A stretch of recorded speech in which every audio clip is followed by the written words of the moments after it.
Bismillahirrahmanirrahim. Warahmatullahi wabarakatuh.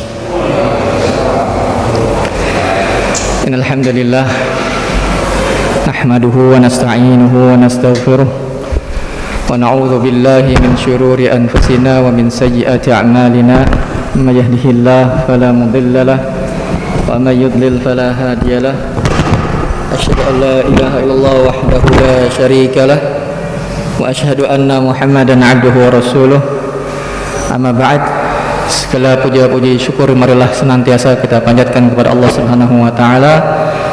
Pada malam hari ini Allah Subhanahu wa taala masih mempertemukan kita dalam majelis ini. Semoga Allah Subhanahu wa taala menjadikan apa yang kita lakukan ini sebagai pemberat amal-amal ibadah kita nanti di sisi Allah Subhanahu wa taala kelak. Salawat serta salam semoga tercurah kepada Nabi kita Muhammad sallallahu alaihi wasallam, kepada istri-istri beliau, sahabat-sahabat beliau, serta orang-orang yang senantiasa mengikuti beliau dengan baik. Jemaah yang dirahmati Allah Subhanahu wa taala, mohon maaf saya nyasar karena tidak biasa lewat depan sana, nyari-nyari ke masjid yang lain. Mohon maaf sebelumnya ya, karena mirip-mirip jalan di sini jadi salah masjid begitu. Tapi mudah-mudahan tidak mengurangi niat baik bapak-bapak di sini insyaallah. Mari kita melanjutkan kembali bapak-bapak yang dirahmati Allah dan ibu-ibu, tentang pembahasan kita masih berbicara tentang sesuatu yang mudah diucapkan, mudah dilafadzkan, tetapi dalam mengamalkannya tidak demikian. Perlu doa, dari kita meminta doa kepada Allah Subhanahu wa taala. Perlu kita melatih diri. Perlu kita untuk memacut diri kita ini untuk bisa mengamalkan yang akan kita bahas pada malam hari ini insyaallah.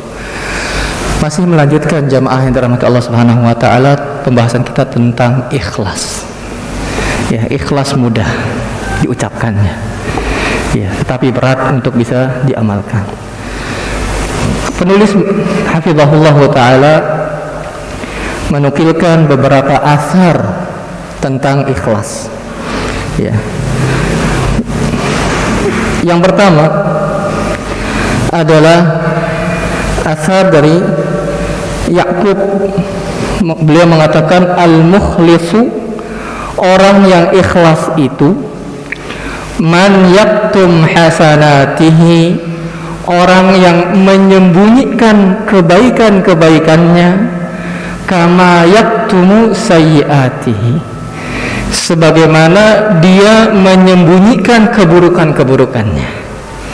Jadi orang yang ikhlas ketika melakukan kebaikan, dia menginginkan kebaikannya itu tidak banyak yang tahu, atau kalau bisa tidak ada yang tahu, melainkan hanya Allah Subhanahu wa taala, kemudian dirinya saja. Sebagaimana rasanya kita ingin agar keburukan-keburukan yang ada pada diri kita, aib-aib yang ada pada diri kita itu tidak diketahui orang. Demikian orang-orang yang ikhlas menjaga amal-amal mereka. Cukuplah Allah Subhanahu wa taala, kemudian dirinya lah yang mengetahuinya. Ya, kalau tidak ada maslahat yang lain cukup hanya itu saja. Sebagaimana dia tidak ingin orang itu tahu aib tentang dirinya, kejelekan dirinya, demikian dia menyembunyikan tentang amalan-amalannya, menjaga dirinya agar ikhlas. Cukup saja. Kemudian As-Susi mengatakan tentang ikhlas, al-ikhlasu faqdu ru'yatil ikhlas. Orang yang ikhlas itu tidak merasa bahwa dirinya ikhlas, tidak melihat-lihat, menoleh-noleh tersebut, tidak mengungkit-ungkit. Ikhlas itu merasa tidak melakukan ikhlas. Fa inna man syahada fi ikhlasihi ikhlas. Orang yang menoleh-noleh atau menganggap keikhlasannya itu ikhlas, bahwasanya dia melakukan hal ini ikhlas, dia toleh-toleh terus tuh, dia ingat-ingat terus tuh, maka faqad ihtaja ikhlasuhu ilal ikhlas. Keikhlasan tadi itu butuh diikhlaskan lagi itu. Kalau sudah melakukan sesuatu karena Allah Subhanahu wa taala sudah, biar itu menjadi simpanan kebaikan bagi dirinya di sisi Allah Subhanahu wa taala. Jangan dilihat-lihat lagi.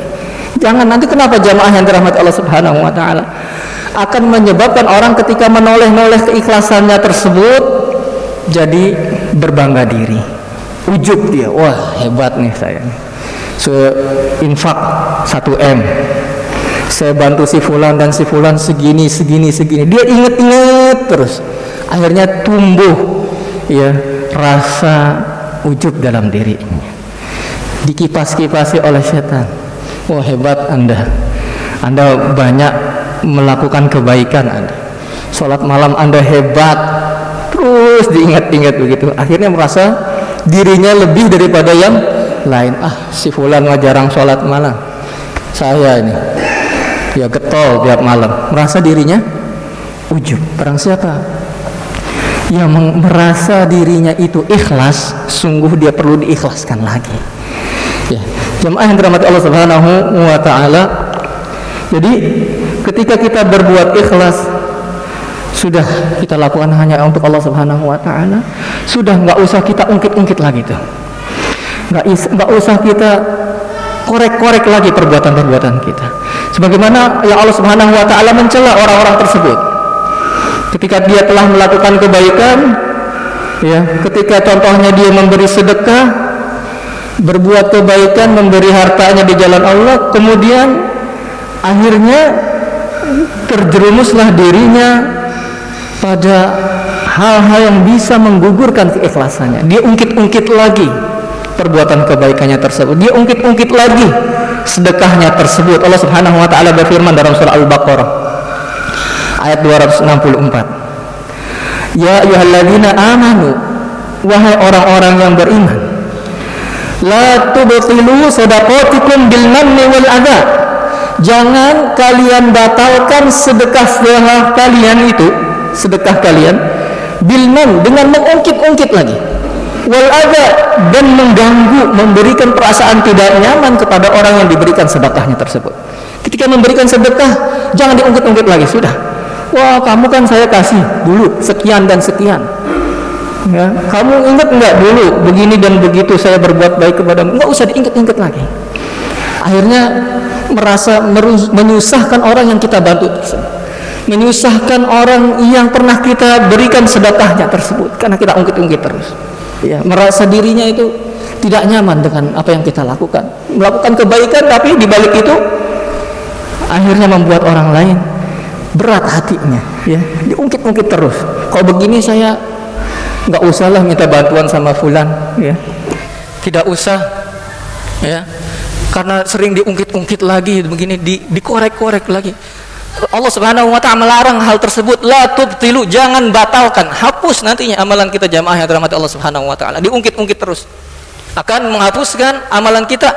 Kalladzi, bermisalnya orang yang seperti itu, yunfiqu malahu ria'an nas, dia berinfak, memberikan bantuan, memberikan sedekah kepada orang karena diingin dilihat-lihat oleh orang, ria'an nas, pengen dilihat orang.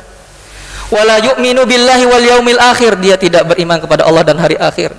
Permisalannya, famathaluhu kamathali safwan alaihi turab, Allah gambarkan orang yang seperti itu melakukan kebaikan terus diungkit-ungkit lagi, seperti batu yang licin.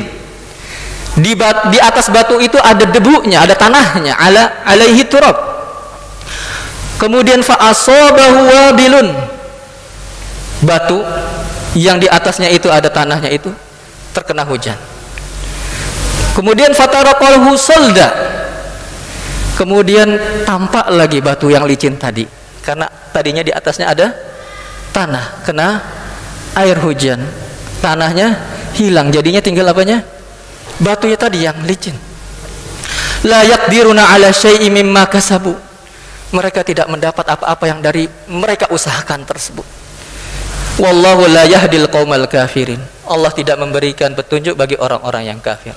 Jadi jamaah yang dirahmati Allah Subhanahu wa taala, orang yang berbuat baik kemudian diungkit-ungkit lagi seperti batu di atasnya tanah. Orang melihat batu tersebut, kesannya batu itu bisa menumbuhkan tanaman di atasnya, ya tidak? Karena ada tanahnya. Ya, batu itu bisa memberi manfaat bagi orang lain. Seperti itu kelihatannya. Padahal Allah singkap, kemudian batu itu ternyata seperti ada tanahnya, kena air, akhirnya tersisa lagi seperti semulanya. Maka tidak ada yang bisa tumbuh lagi di atas batu tersebut. Itulah perumpamaan jamaah yang dirahmati Allah Subhanahu wa taala, orang-orang yang suka mengungkit-ungkit perbuatan-perbuatan kebaikannya. Jadi kalau kita sudah merasa melakukan kebaikan, sudah ya, kita berharap Allah Subhanahu wa taala mengganjar hal tersebut. Enggak usah kita tengok-tengok lagi, enggak usah kita korek-korek lagi, akhirnya menyusahkan orang, akhirnya memberatkan orang lain. Di jamaah yang dirahmati Allah Subhanahu wa taala, susah seperti itu. Ya, enggak mudah, ya. Terutama tatkala ada perlakuan orang yang kita bantu itu tidak mengenakan kita, ya. Maka akan timbul rasa, kamu dulu saya bantu, kan gitu. Iya. Kamu dulu kekurangan, saya penuhi kekurangan kamu. Dulu kamu perlu pertolongan, saya bantu. Hati-hati jamaah yang dirahmati Allah Subhanahu wa taala. Sudah. Itu kita serahkan kepada Allah Subhanahu wa taala, jangan diungkit-ungkit lagi. Jadi jamaah yang dirahmati Allah Subhanahu wa taala, ikhlas itu kita merasa sudah tidak merasa kita berbuat ikhlas, sudah biarkan saja. Biar Allah Subhanahu wa taala yang membalasnya. Sudah, jangan diungkit-ungkit kembali. Akhirnya karena hal tersebut Allah Subhanahu wa taala membatalkan amalan-amalan kebaikan kita tersebut.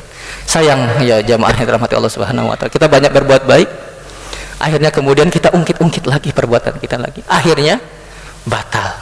Seperti Allah berfirman, la tubtilu shadaqatikum bil manni wal adha. Janganlah kalian membatalkan sedekah-sedekah kalian dengan mengungkit-ungkitnya dan mengganggu orang yang diberi pemberian tersebut. Jemaah yang dirahmati Allah Subhanahu wa taala, kemudian Ayub mengatakan, takhlisun niyah ala ummal asyaddu alaihim min jami'il a'mal. Mengikhlaskan niat dari perbuatan-perbuatan itu lebih berat daripada hanya mengamalkannya. Membuat niat kita ikhlas itu jauh lebih sulit dari melakukan amalan ibadah. Kita sholat itu ada kesulitan di sana, perlu mujahadah, perlu perjuangan, perlu pengorbanan. Misalnya subuh kita ngantuk, sholat malam kita berat, lagi capek, itu butuh perjuangan. Ketahuilah, mengikhlaskan niat itu jauh lebih berat daripada kita melakukan ibadah tersebut. Ya, menjaga agar terus ikhlas. Sekarang mungkin kita bisa jamaah yang dirahmati Allah Subhanahu wa taala ikhlas. Besok belum tentu kita bisa menjaga ikhlas kita. Lusa belum tentu, jangan-jangan kita ngungkit-ngungkit lagi. Ya, bulan depan belum tentu. Oleh karena itu, menjaga ikhlas itu lebih berat daripada melakukan amal ibadah. Bukan hanya pada kalangan kita jamaah yang dirahmati Allah Subhanahu wa taala, para ulama pun merasa bahwasanya ikhlas itu adalah sesuatu yang tidak ringan. Oleh karena itu kemarin kita sampaikan beberapa cara agar membantu kita untuk ikhlas kepada Allah Subhanahu wa taala. Yang pertama apa kemarin? Berdoa yang paling penting jemaah. Karena susah berbuat ikhlas itu. Tidak ringan, tidak seperti yang diucapkan ikhlas, tidak seperti itu. Butuh pertolongan dari Allah Subhanahu wa taala. Oleh karena itu jamaah yang dirahmati Allah Subhanahu wa taala, mudah-mudahan Allah menolong kita, membantu kita, membimbing kita untuk bisa mengikhlaskan setiap ibadah yang kita lakukan ini. Ya, agar nantinya ketika kita merasa kita telah berbuat banyak, berbuat baik, ternyata dinilai di sisi Allah Subhanahu wa taala perbuatan kita tersebut sia-sia. Karena tidak ikhlas berbuat karena Allah Subhanahu wa taala. Nampaknya segudang amalan kita lakukan. Ya, salatnya, sedekahnya, puasanya, tetapi tatkala dinilai semuanya itu kosong. Karena niat kita kepada Allah Subhanahu wa taala tidak ikhlas, tidak murni, sebagaimana yang kemarin tersebutkan hadis yang panjang tentang 3 orang yang merasa berbuat kebaikan. Ya, ada orang yang berjihad fisabilillah, ya, ketika diungkap oleh Allah Subhanahu wa taala ternyata dia berjihad itu hanya untuk dikenal agar dia sebagai orang yang pemberani saja. Ya, Kemudian orang yang dermawan ternyata telah disingkap oleh Allah Subhanahu wa taala. Dia hanya ingin dikatakan bahwasanya dia itu orang yang dermawan. Orang yang membaca Al-Qur'an, iya, ternyata disingkap oleh Allah Subhanahu wa taala bahwasanya dia hanya ingin disebut sebagai qari, orang yang ahli membaca Al-Qur'an. Semoga Allah Subhanahu wa taala menjauhkan kita dari sikap-sikap tersebut, menjauhkan kita dari hal-hal yang karena ingin dilihat orang, cuman hanya ingin didengar orang, cuman hanya ingin agar disanjung-sanjung di hadapan orang-orang. Semoga Allah Subhanahu wa taala mengikhlaskan setiap perbuatan kita. Kemudian asar yang lain jamaah yang dirahmati Allah, ikhlasu sa'atin najatul abad. Ikhlas sesaat adalah keselamatan selamanya. Walakin al-ikhlas aziz, akan tetapi ikhlas itu berat. Kemudian Suhail mengatakan, ayu syai'in asyaddu 'alan nafs, suatu apakah yang paling berat bagi diri seseorang? Qala al-ikhlas, ikhlas yang paling sulit. Id laisa laha fihi nasib, karena tidak ada bagian dalam ikhlas itu yang lainnya, sudah hanya untuk Allah Subhanahu wa taala saja. Ketika kita semua berbuat ikhlas, tidak ada bagian dunia, tidak ada bagian dari ingin tenar, tidak ada ya, karena ikhlas itu hanya murni untuk Allah Subhanahu wa taala saja. Jemaah yang dirahmati Allah Subhanahu wa taala, bahwasanya keikhlasan itu sangat berat dan dirasakan oleh banyak ulama. Sampai-sampai Ibnu Rajab Al-Hambali dalam Jami'ul Ulum wal Hikam, beliau menukil perkataan Yusuf bin Husain Ar-Razi. Beliau mengatakan, a'azzu syai'in fid dunya al-ikhlas. Suatu yang paling berat di dunia ini adalah ikhlas, paling berat. Beliau ulama, apalagi kita orang awam ya. Para ulama berat mereka, jamaah yang dirahmati Allah Subhanahu wa taala. Wa kam ajtahid fi isqati riya ala qalbi. Beliau mengatakan, betapa sering aku menghilangkan riya dalam hatiku, wa ka'annahu yanbutu fihi ala launin akhar. Tapi riya itu muncul lagi dalam bentuk yang lain. Satu ditutup, muncul lagi di sisi yang lain. Sedekah kita ikhlas, muncul di sholatnya. Sholat kita tutup, muncul lagi di puasanya. Terus begitu. Karena itu jamaah yang dirahmati Allah Subhanahu wa taala, tidak mudah. Ya. Tidak mudah ikhlas itu, kita butuh pertolongan Allah Subhanahu wa taala. Tapi jamaah yang dirahmati Allah Subhanahu wa taala, keutamaannya besar menjadi orang-orang yang ikhlas. Ya. Salah satu di antaranya adalah orang yang mengikhlaskan amalannya, menyembunyikan amalannya sebisa mungkin, yang amalan tersebut yang tidak wajib untuk ditampakkan di hadapan manusia, seperti sholat itu kan wajib ya, kelihatan. Amal-amal yang tidak perlu orang lain melihat, kemudian dia sembunyikan amalan tersebut, itu keutamaannya besar jemaah. Yang pertama, membantu dirinya untuk ikhlas kepada Allah Subhanahu wa taala. Kemudian di antara keutamaan yang lain, orang yang benar-benar menjaga hatinya untuk ikhlas, beribadah hanya untuk Allah Subhanahu wa taala, bukan untuk dikenal, bukan untuk ditenar, bukan untuk disebut-sebut orang.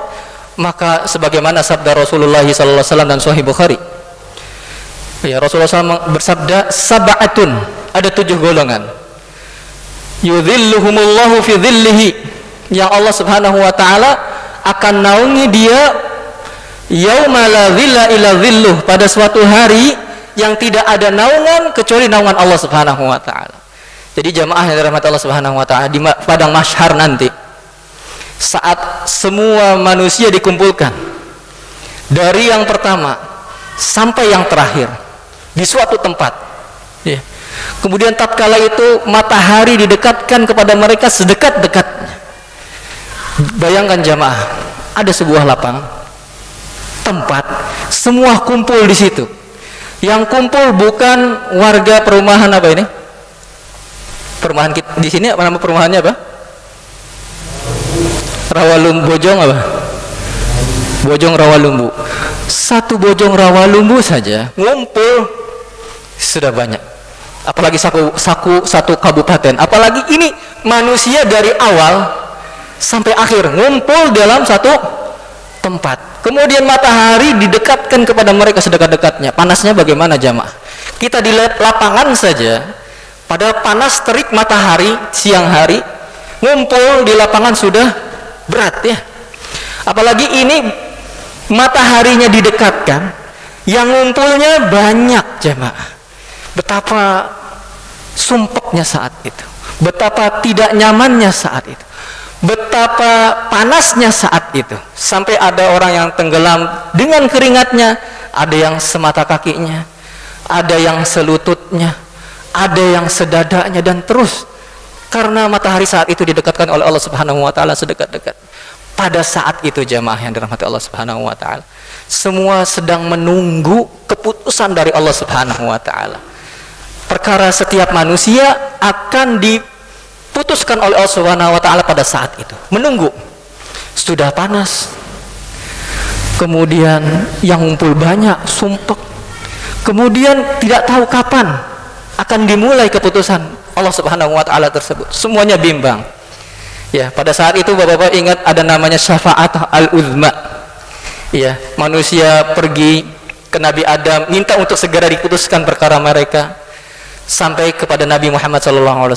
Setelah itu diberikan syafaat oleh Allah, kemudian diputuskan. Pada saat itu ada 7 golongan yang mendapat naungan di hari yang tidak ada naungan saat itu, lapang semua.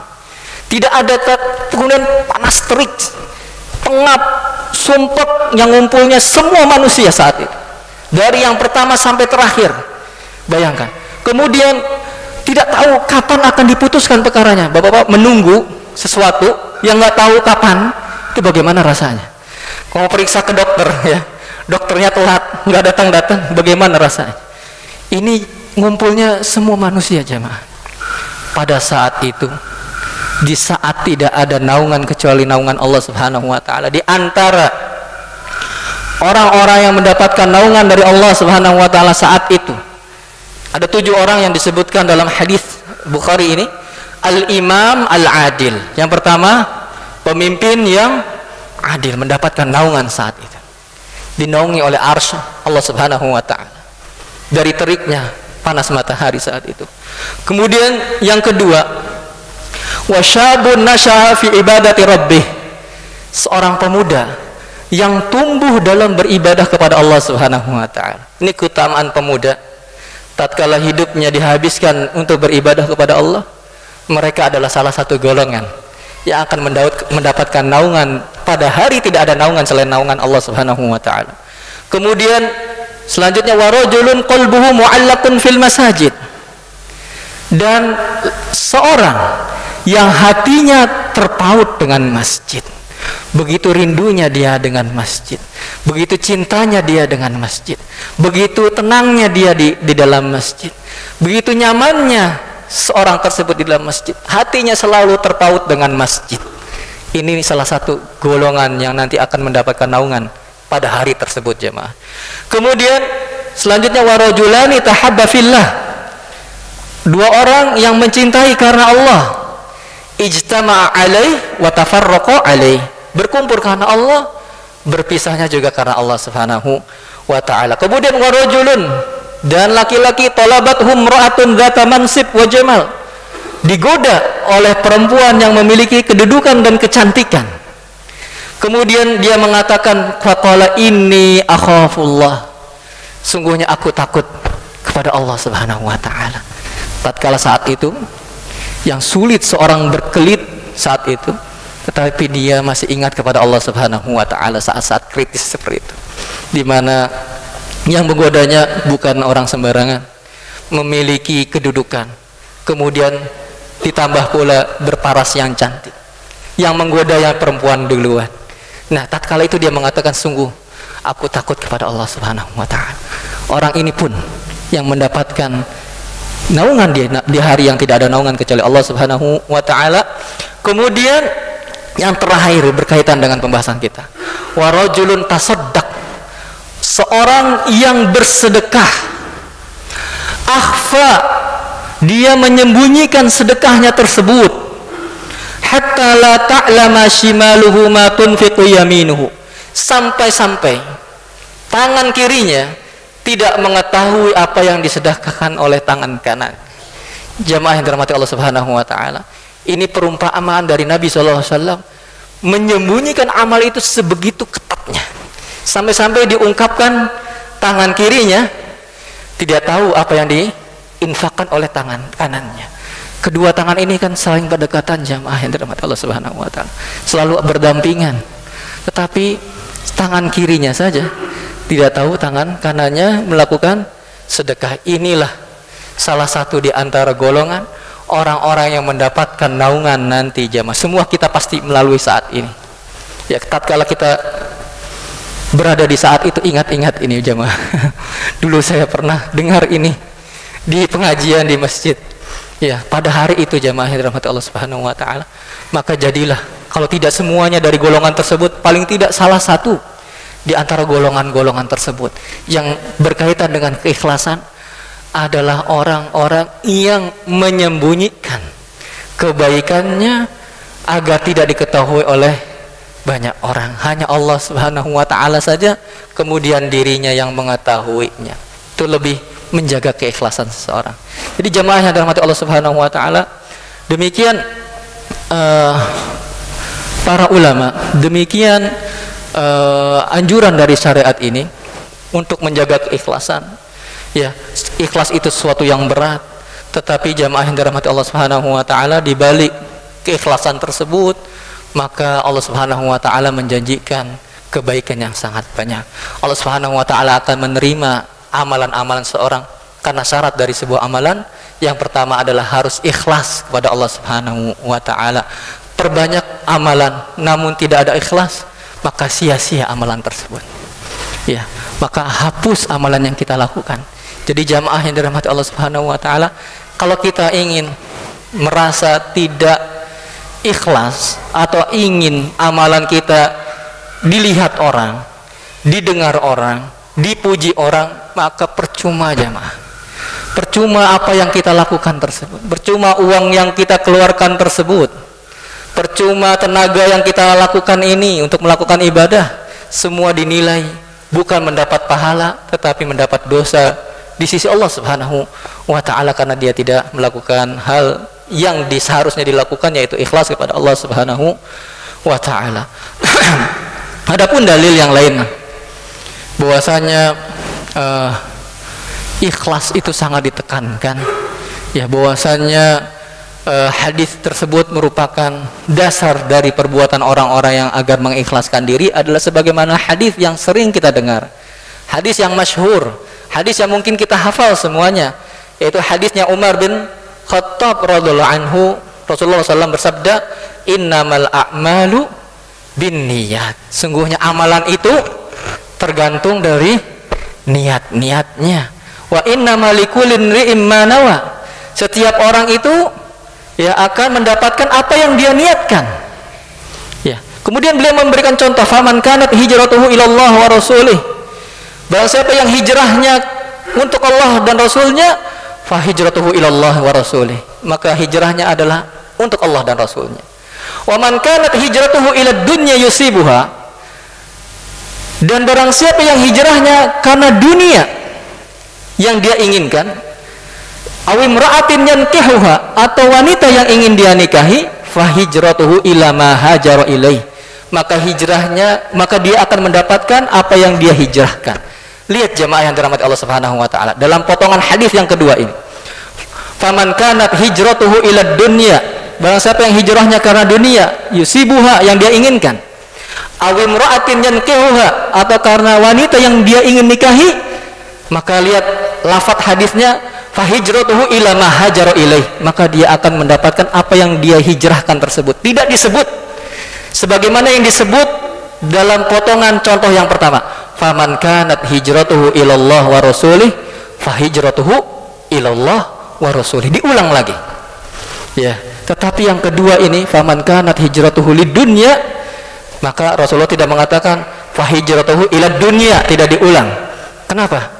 Karena menunjukkan hinanya apa yang dia tujukan tersebut jemaah. Jadi jemaah yang dirahmati Allah Subhanahu wa taala, bahwasannya syarat yang harus dipenuhi oleh seorang yang beramal yang pertama adalah ikhlas kepada Allah Subhanahu wa taala.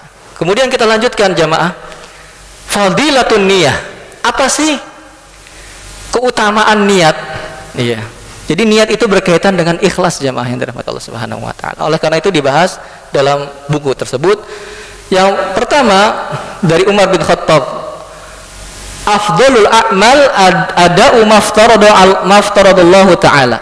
Sebaik-baiknya amalan adalah yang diwajibkan oleh Allah Subhanahu wa taala. Itu kalau ditanya amalan yang paling baik apa? Amalan wajib. Ya, itu amalan-amalan yang paling baik. Nah, apabila berbenturan antara yang wajib dengan sunnah, tentu saja kita dahulukan yang wajib.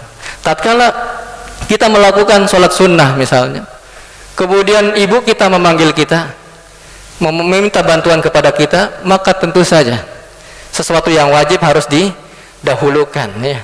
Sebagaimana birrul walidain adalah sesuatu yang wajib, maka dia tinggalkan sholat sunnahnya untuk memenuhi panggilan ibunya untuk menolong orang tuanya tersebut, karena hal tersebut wajib. Jadi amalan yang paling afdol adalah amalan-amalan yang wajib. Kemudian wal wara' amma haramallah, yang kedua dia wara' itu menjaga diri dari apa yang diharamkan oleh Allah. Dan yang ketiga wasidqun niyyah, dan jujurnya niat fima indallah ta'ala, di sisi Allah Subhanahu wa ta'ala. Kemudian keutamaan niat yang lain sebagaimana yang dikatakan oleh para salaf, rubba amalin saghirin tu'adzibuhun niyyah. Betapa banyak amalan yang kecil itu dibesarkan oleh niat. Amalannya kecil tapi menjadi besar di sisi Allah, sebabnya karena niat kita. Kemudian warubba amalin kabir tusaggiruhun niyyah. Betapa banyak juga amalan yang besar karena niatnya jadi kecil. Jadi fungsi niat itu jamaah bisa membesarkan amalan yang nampaknya sepele atau mengecilkan amalan yang tampaknya besar.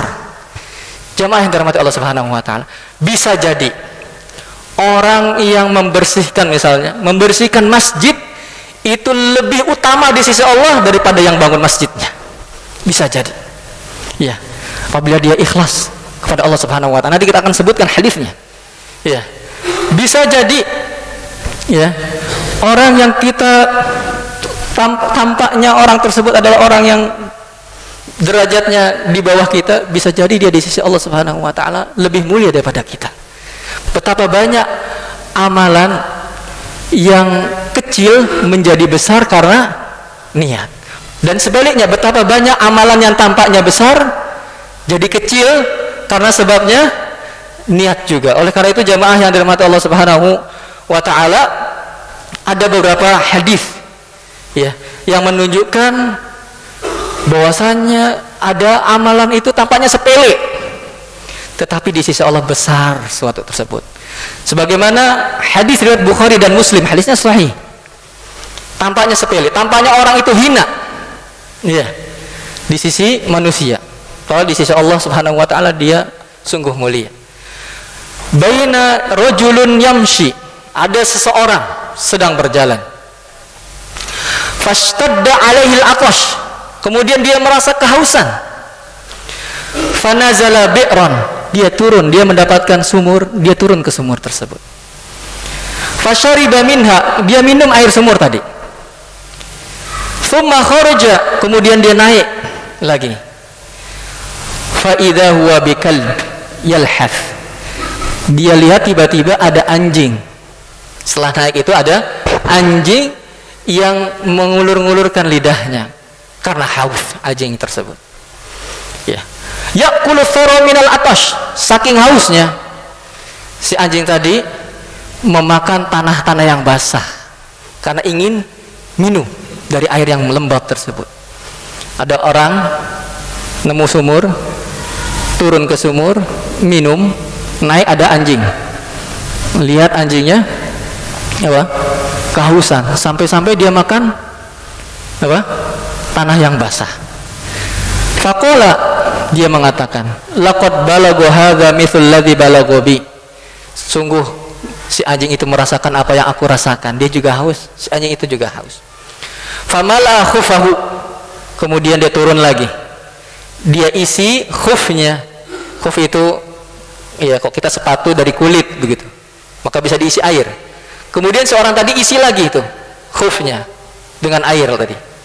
Thumma amsaka fi fihi, kemudian dia gigit dengan mulutnya.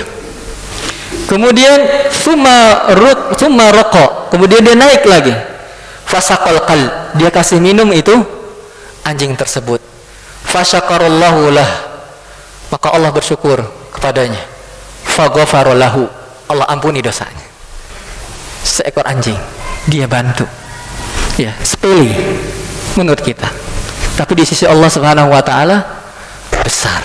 Sebab itulah Allah mengampuni dosanya. Amalan sepele di sisi Allah besar.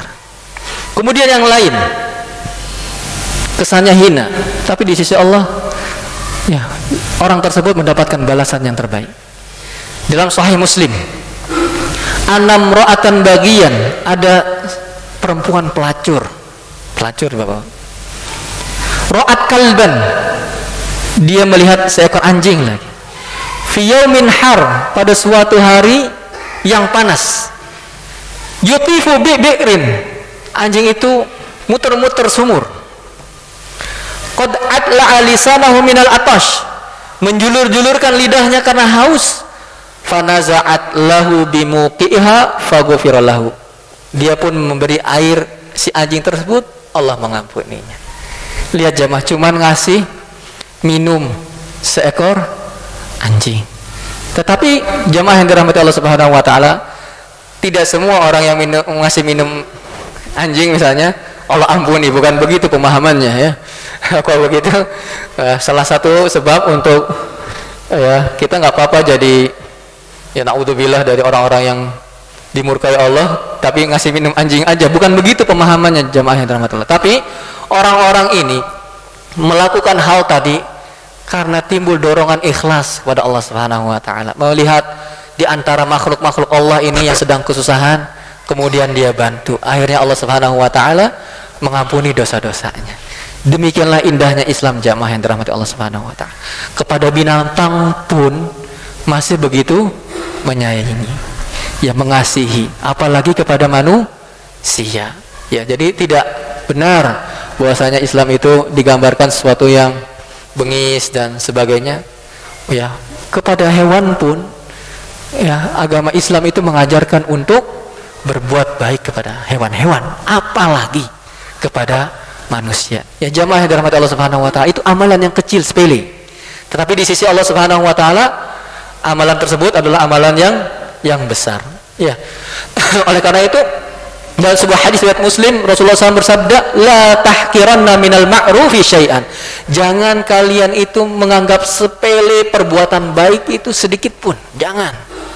Ya, walau antalqa akhaka biwajhin talqin, walaupun hanya sekedar bertemu dengan saudaramu dengan wajah yang berseri-seri, jangan pernah kita menyepelekan perbuatan baik, karena bisa jadi yang kesannya perbuatan itu di sisi kita itu sepele, ternyata sesuatu tersebut di sisi Allah Subhanahu wa taala begitu agung, begitu besar timbangannya.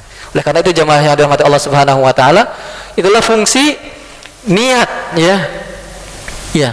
Kemudian ada amalan yang besar tetapi kelihatannya, tapi ternyata amalan itu sebetulnya nggak ada apa-apanya. Di antaranya hadis yang kita baca dulu, yang 3 tadi yang saya singgung ya.